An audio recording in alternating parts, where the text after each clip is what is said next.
Hace 38 años, con su Aeromachi, atacaba la flota inglesa. Vive en la ciudad de Sunchales, está con nosotros, es un héroe de Malvinas.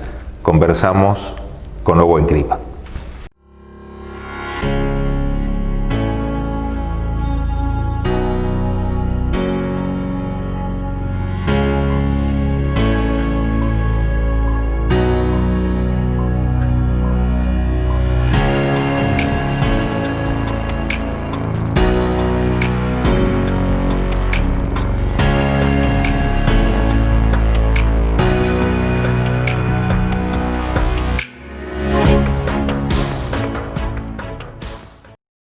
A veces uno de los temas, Owen, que ha circulado mucho, y evidentemente vos has vivido toda esa etapa, es la llamada desmalvinización.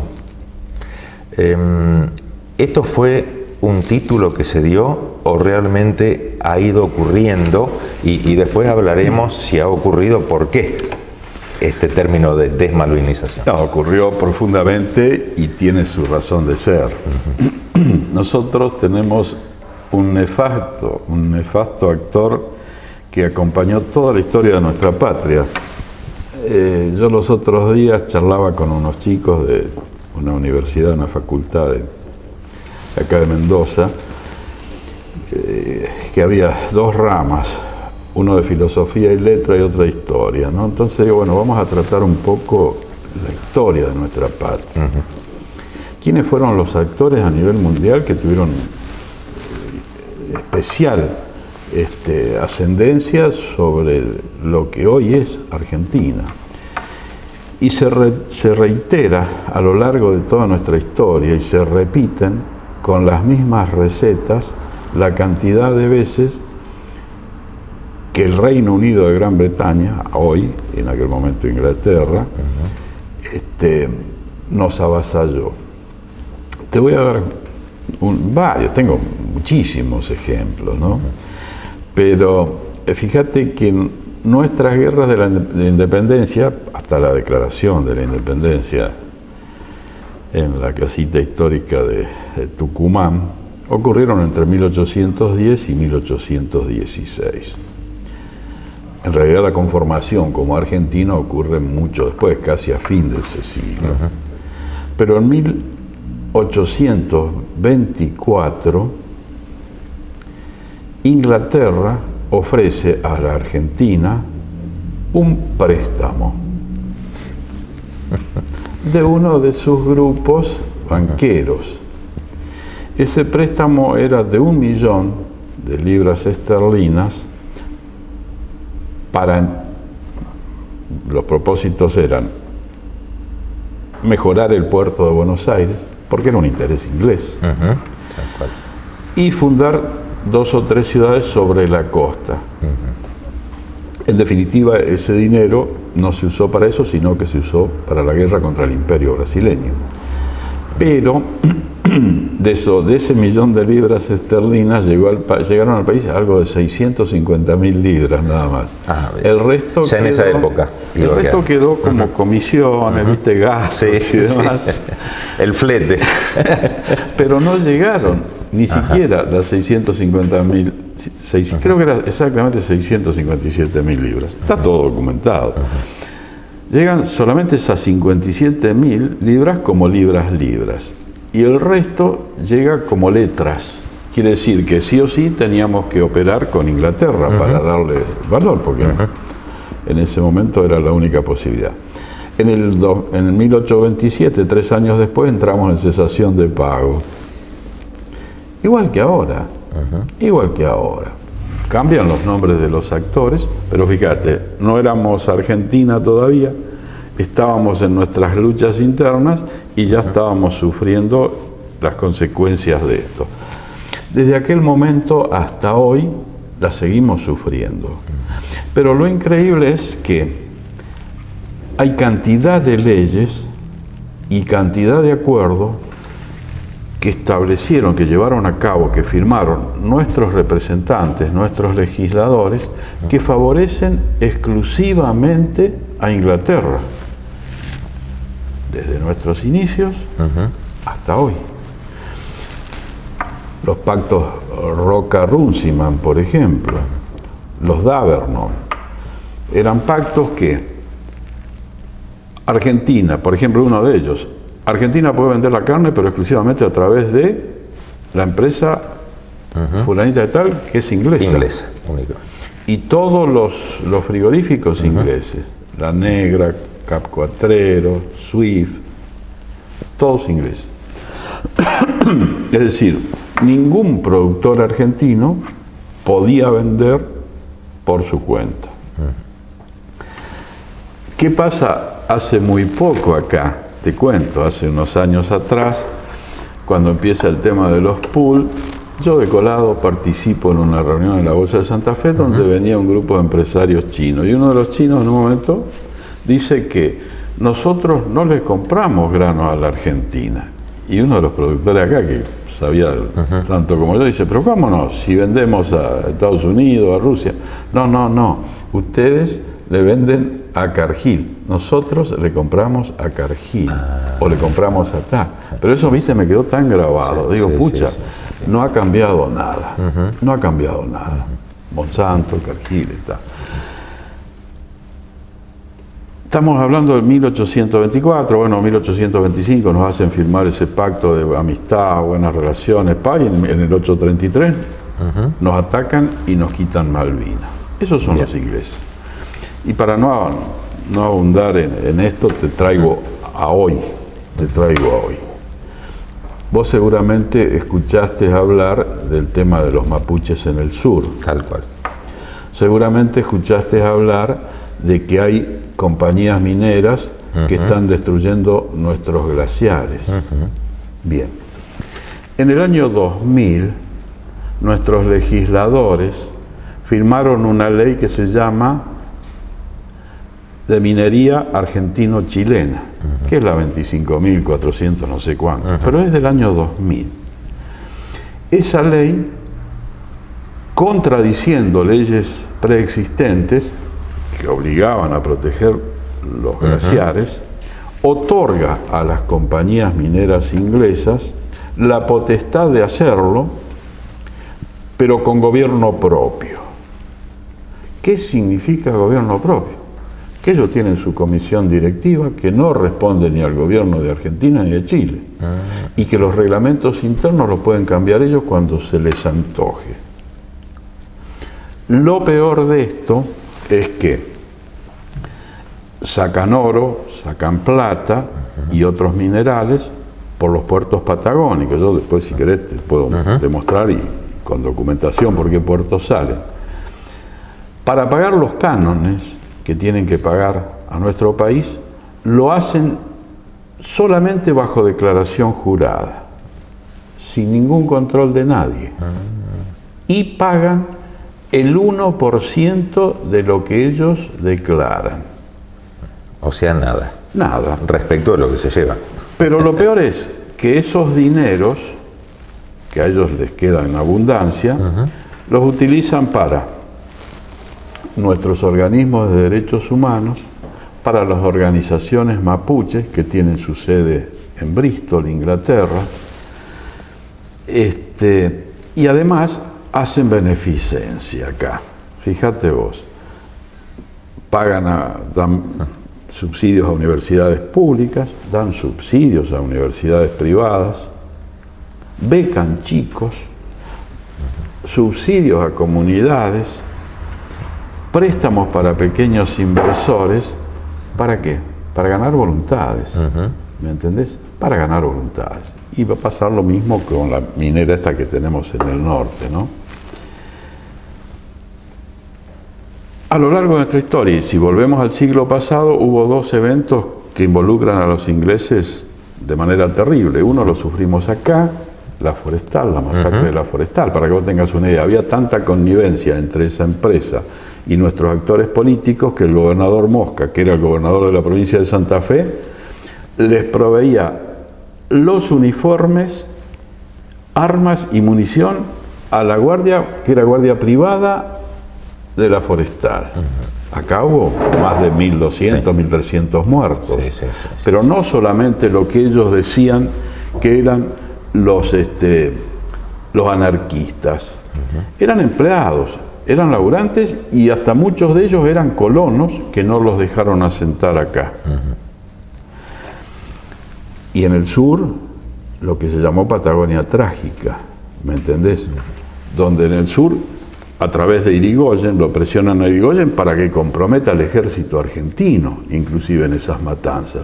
Y yo hace pocos días, fíjate vos qué casualidad, estuve recorriendo los lugares donde fue Facón Largo, el líder que en realidad era un colono. Y estuve hablando con paisanos. Te digo, Oscar, yo te traería uno de esos paisanos viviendo solo, está en medio de la Patagonia, cazando pumas para cuidar sus ovejas. El conocimiento histórico del tipo te digo que en el grupo éramos tipos medianamente conocedores de nuestra historia, pero que te referenciaba presidente con nombre, apellido, con fecha, qué pasó de la revolución, fantástico. Y nos contaba la historia de este tipo que quería establecer una colonia en ese lugar y cómo a través de esto lo persiguen con el sello de anarquista. ¿Qué pasa?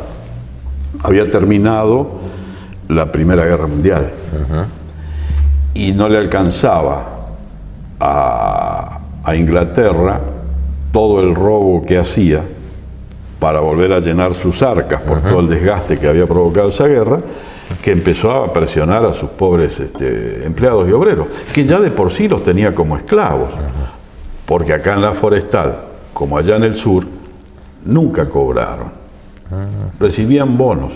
Claro. Eso está todo documentado. Para comprar en los mismos lugares. En los mismos lugares que ellos les proveían. Los almacenes y todo. En los mismos lugares que ellos los proveían. ¿Me entendés? Así que los ingleses habrán tomado hasta como una osadía el declararle la guerra y ir a tomar las Malvinas, como diciendo, ¿y estos quién son? Si son nuestros súbditos y el enojo que les puede llegar a haber causado en la mente de los ingleses. Se me ocurre que ha sido algo hasta inesperado para ellos. Cuando nosotros recuperamos las Malvinas, no fue algo inesperado, fue algo preparado por ellos. Fue algo preparado. Mirá, yo hace muchos años que estoy trabajando este tema, que estoy investigando. Tengo en mi casa documentos. Yo quise investigar específicamente qué había pasado con las Georgias. El problema de las Georgias empieza 10 años antes, el tema de las Georgias, en 1972, cuando Davidoff empieza a hacer los trámites para que Inglaterra le permita desarmar esa factoría que él había comprado. Yo tengo todo, tengo fotocopia, porque Davidoff me permitió fotocopiar todo. Tengo fotocopia. Y tengo un documento que me dio Davidoff. Porque yo siempre sospeché dos cosas. Digo, recuperamos Malvinas y no íbamos a ir a una guerra. Y eso me quedó totalmente demostrado. Porque mis superiores decían, no, ¿para qué va a venir a mi escuadrilla? ¿Cómo que no vieron querida? Si vamos a ir a una guerra. ¿Qué te quiero marcar con esto? Después te puedo decir por qué. La guerra de Malvinas la prepara la OTAN, en definitiva, Estados Unidos e Inglaterra, por una necesidad geopolítica. En ese momento, ¿qué pasaba en el Atlántico Sur? La única base de la OTAN que medianamente gobernaba el Atlántico Sur estaba en Sudáfrica. Sudáfrica estaba con el sistema de gobierno del apartheid, es decir, el gobierno de los blancos contra los negros, y lo tenían a Mandela, un líder negro, encerrado, hacía como 18 años ya. Y Mandela iba ganando prestigio y existía la cierta posibilidad de que los negros ganaran, ¿me entendés? Por otro lado, Rusia ya había montado bases muy potentes en la zona de Namibia.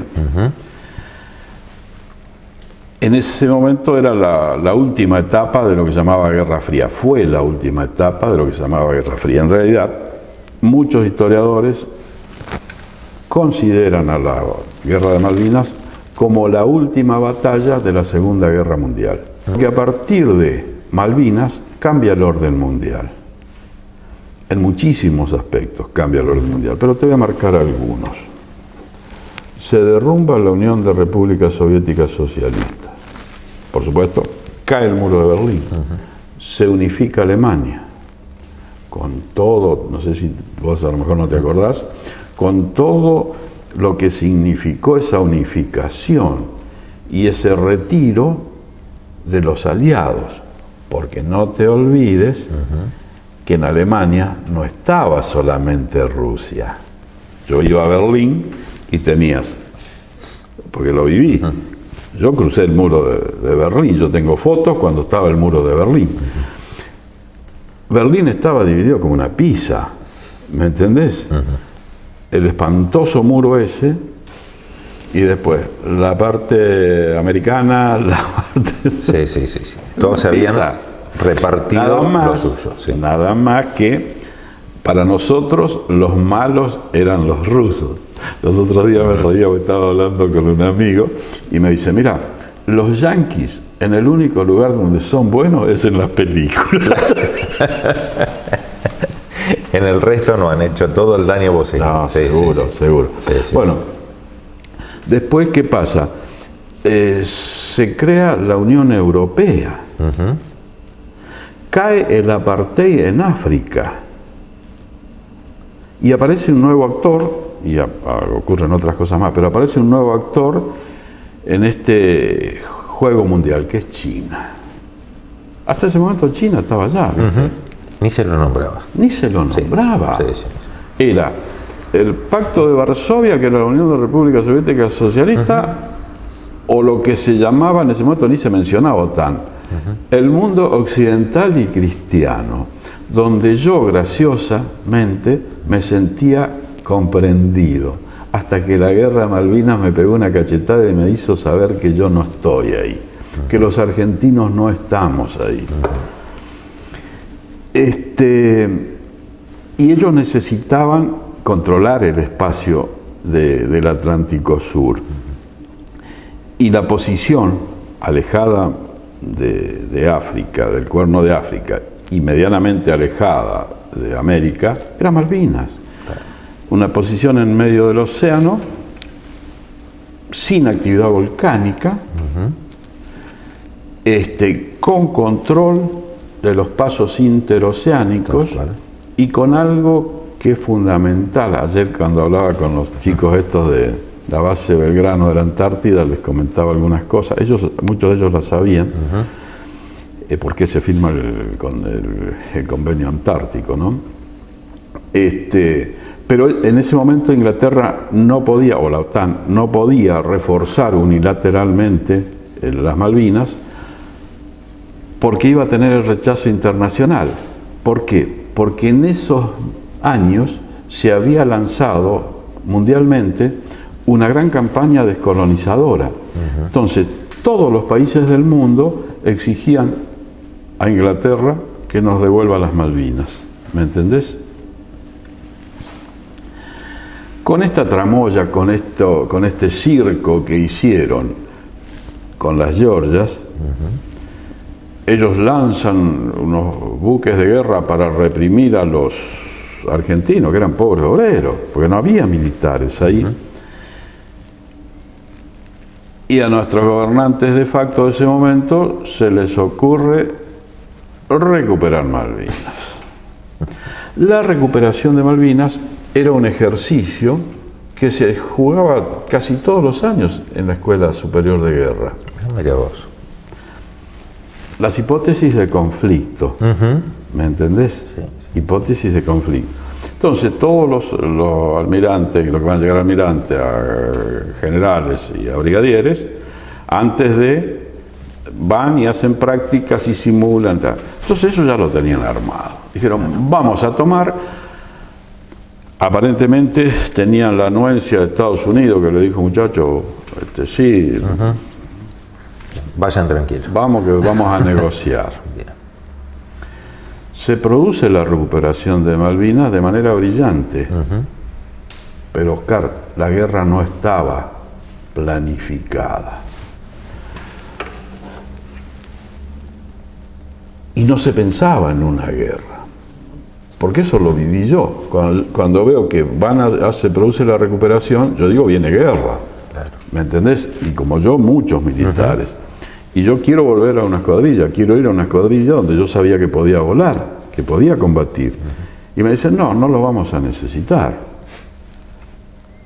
A la semana voy de nuevo. ¿Cómo no me van a necesitar? Cuando lo necesiten, lo vamos a llamar. No estuvo planificada la guerra. Y todo lo que se hizo en Malvinas fue improvisado. A pesar de eso, los ingleses no se la llevaron de arriba, porque los soldados argentinos estábamos dispuestos a combatir. Tal cual. Estábamos dispuestos a combatir. Bueno, no sé por qué se toma Malvinas y no se deja un destacamento y se retira el resto, como supuestamente estaba pensado. No sé por qué. No sé por qué. Y se lanzó la guerra. Los ingleses, la OTAN, en general Argentina no combate contra Inglaterra, combate contra la OTAN. Completo. Sí. Porque si no le dan apoyo en la base de, ¿cómo se llama esta isla? Ascensión.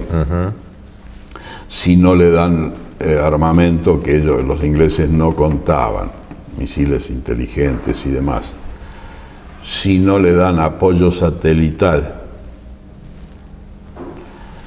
A lo mejor llegaban, pero yo no sé si podían siquiera desembarcar. Sí. Iban, sí o sí necesitaban de la apoyatura, inclusive logística, sí o sí, pero porque si no, no hay forma. Las distancias eran terribles. Total, terrible. Sí. Para que vos tengas una idea, el avión Vulcan ese que nos bombardea el 1 de mayo, tuvo que hacer más de 10 reabastecimientos en vuelo partiendo de la isla de Ascensión, no viniendo de Inglaterra. No.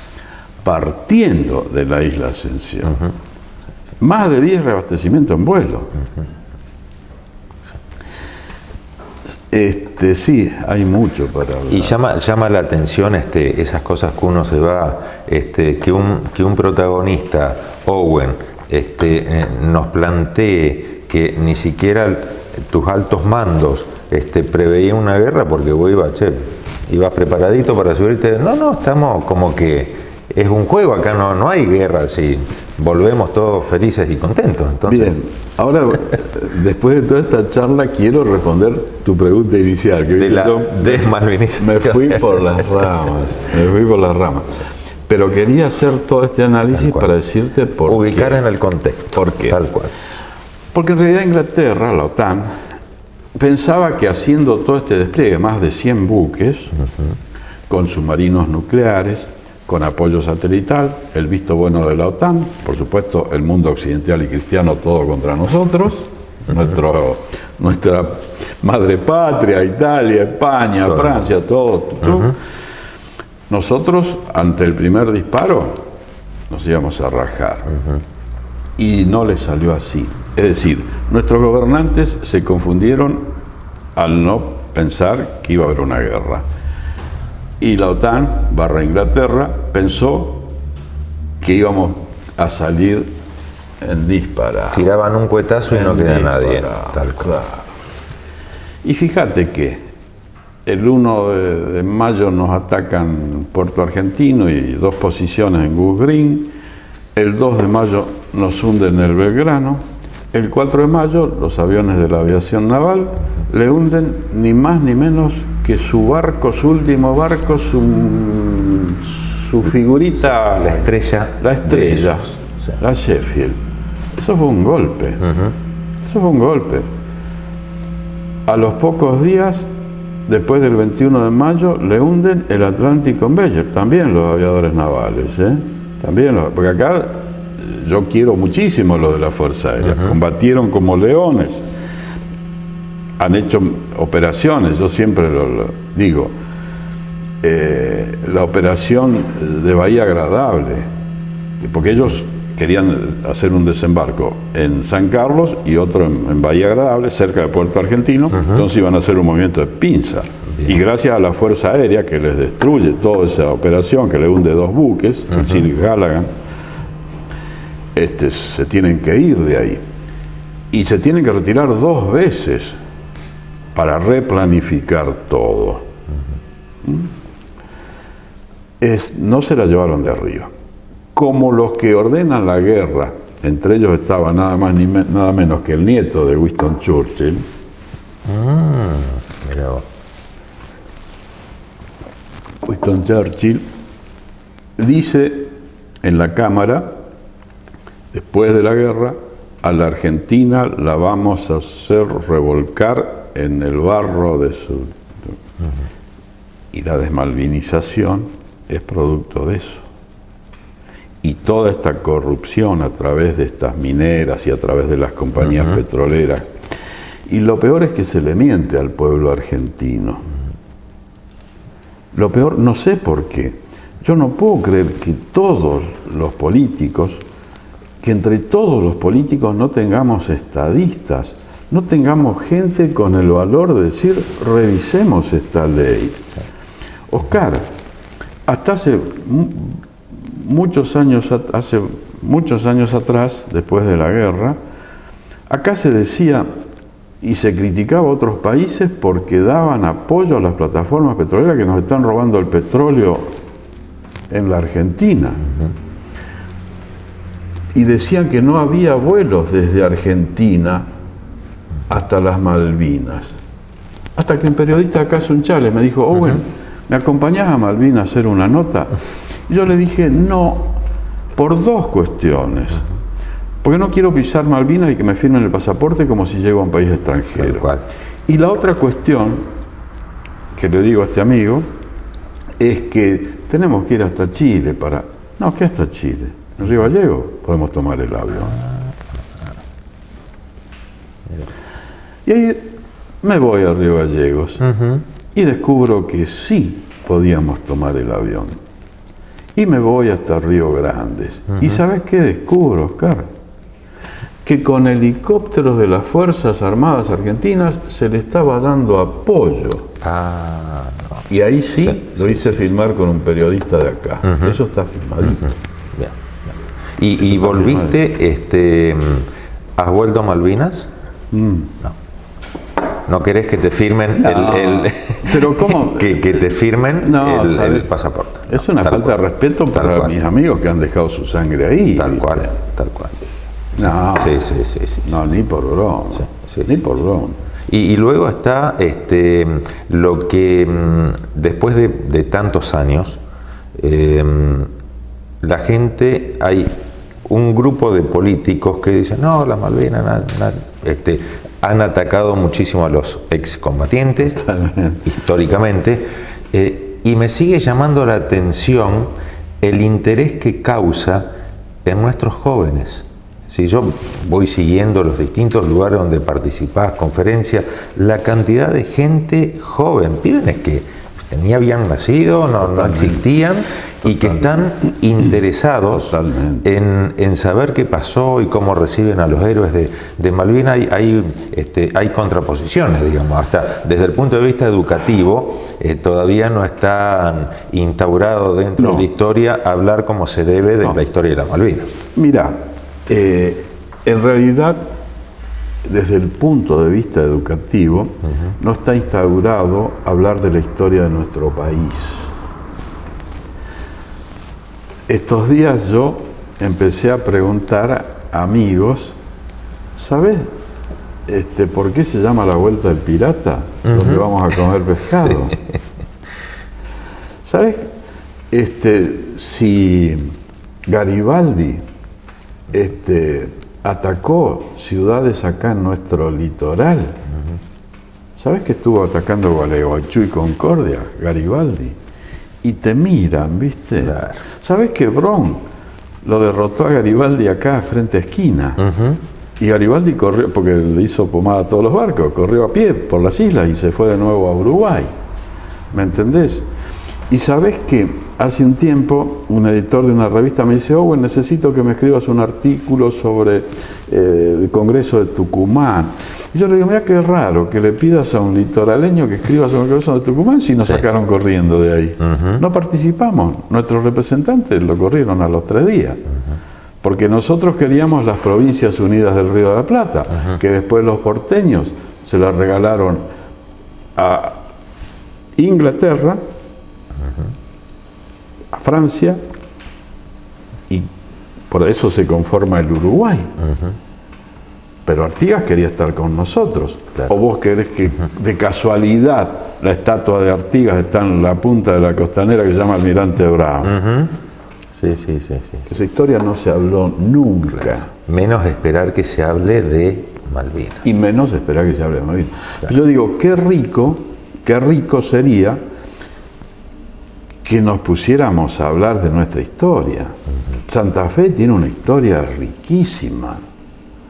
¿Por qué se llama la provincia invencible? Por la cantidad de veces que los porteños nos invadieron. Y recién hace 30 años atrás estuve yo en ese acto, gracias a Dios, que hice venir, yo personalmente hice venir tropas brasileñas, uruguayas y paraguayas para ese acto, cuando se restituyó la campana del Cabildo de Santa Fe, que le habían robado a los porteños, y al Cabildo que lo destruyeron acá, y ahora hay una alfajores. Sí, no, una cosa que no tiene... Dios mío, qué respetuosos que somos de nuestra historia, ¿no? Y qué necesaria que es saberla y conocerla. Y cómo partícipe, Owen, el hecho de tenés muchos reconocimientos, pero sentís el reconocimiento del pueblo, de los mandatarios. ¿Dónde sentís vos el reconocimiento? ¿Dónde te sentís que realmente la gente te para valora? Mí, cualquier reconocimiento lo siento como exagerado.